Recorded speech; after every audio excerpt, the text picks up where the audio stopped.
Vamos a continuar analizando las diferentes partes de un artículo científico.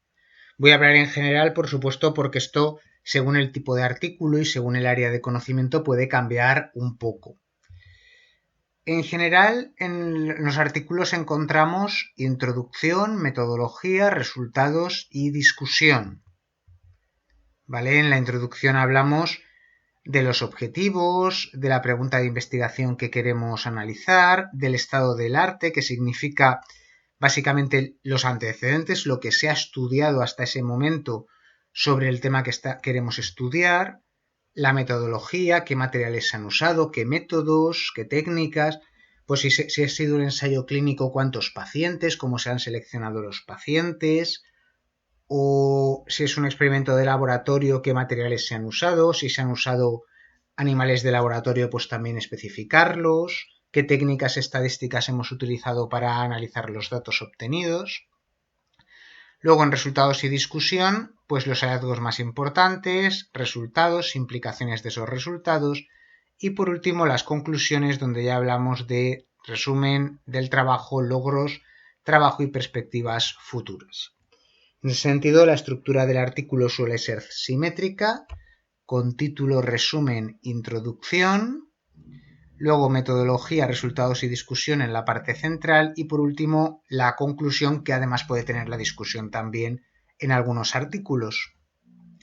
Fijémonos que la introducción va de más general a más específico. ¿Qué significa esto? Pongamos que yo quiero estudiar un nuevo material que puede ser importante para construir células solares.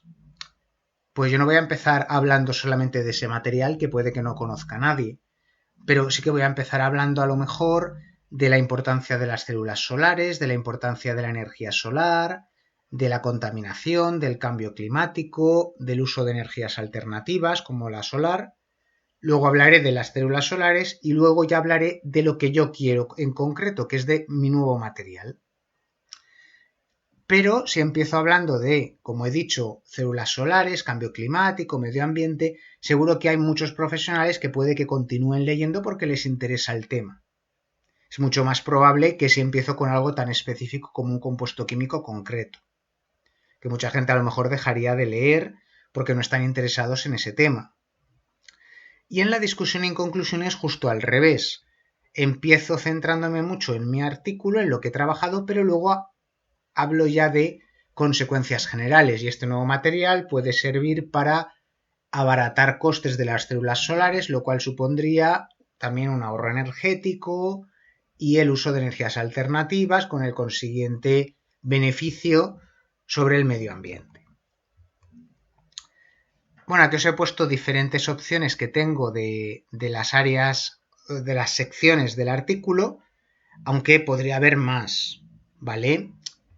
Aparte de las que vamos a comentar, que son las principales, también podría haber información adicional para cosas que no caben en el artículo principal, porque el artículo principal suele tener un límite de palabras o de páginas. Y por último, los agradecimientos a otros científicos que hayan colaborado con nosotros y también a las entidades que nos han financiado, que nos han dado el dinero para hacer la investigación. Bueno, la introducción es muy importante porque es lo primero en lo que se va a fijar el lector cuando empiece a leer. Tiene que ser una introducción, sobre todo al principio, atractiva, para que cualquier científico profesional que empiece a leer nuestro artículo no lo deje de leer, sino que continúe leyendo, lo cual aumenta nuestro prestigio.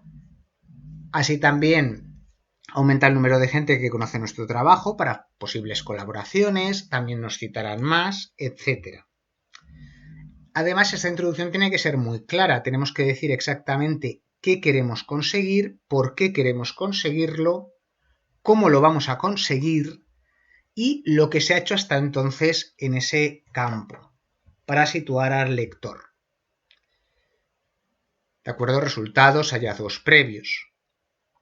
Y estos resultados se pueden explicar aquí con más detalle, aunque los resultados obtenidos, aunque luego los iremos analizando en diferentes partes del artículo.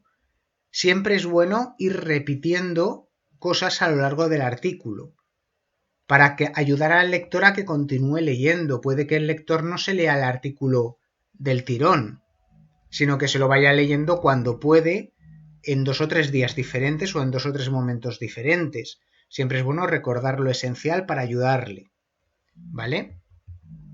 Entonces aquí siempre hay que destacar los objetivos del estudio, la situación actual de la investigación y estudios anteriores publicados, la importancia para la sociedad, la pregunta o preguntas de investigación, la hipótesis o hipótesis de partida, que ya veremos lo que es más adelante, las predicciones a las que lleva dicha hipótesis y los principales hallazgos y resultados.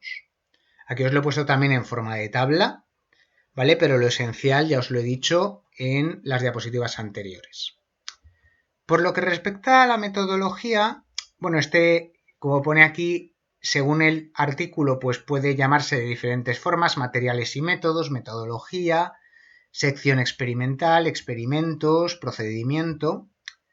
Debe contener suficiente información para que cualquier científico pueda repetir el experimento, pero esto consumiría muchas hojas, muchas palabras, y normalmente la metodología suele ser algo claro, conciso y concreto. Se expone lo esencial y luego en secciones que ya están fuera del artículo se puede desarrollar más esta explicación, ¿vale? No todos los artículos incluyen metodología. Por ejemplo, los reviews narrativos no tienen metodología, no se ha seguido ninguna.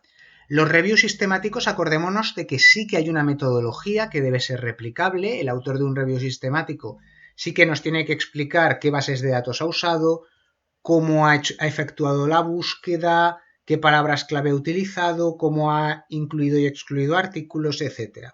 Y luego, a lo mejor las letters, que son tan breves, pues tampoco incluyen la metodología. Al final, esta sección tiene que ver con materiales y equipamiento, los sujetos de estudio, cálculos, ecuaciones, descripción de análisis estadístico y descripción de cómo se ha llevado la búsqueda bibliográfica únicamente en los reviews sistemáticos. Y como antes, aquí os he puesto un cuadro resumen, pero que lo esencial ya os lo he dicho anteriormente. En el siguiente vídeo iremos analizando otras partes del artículo.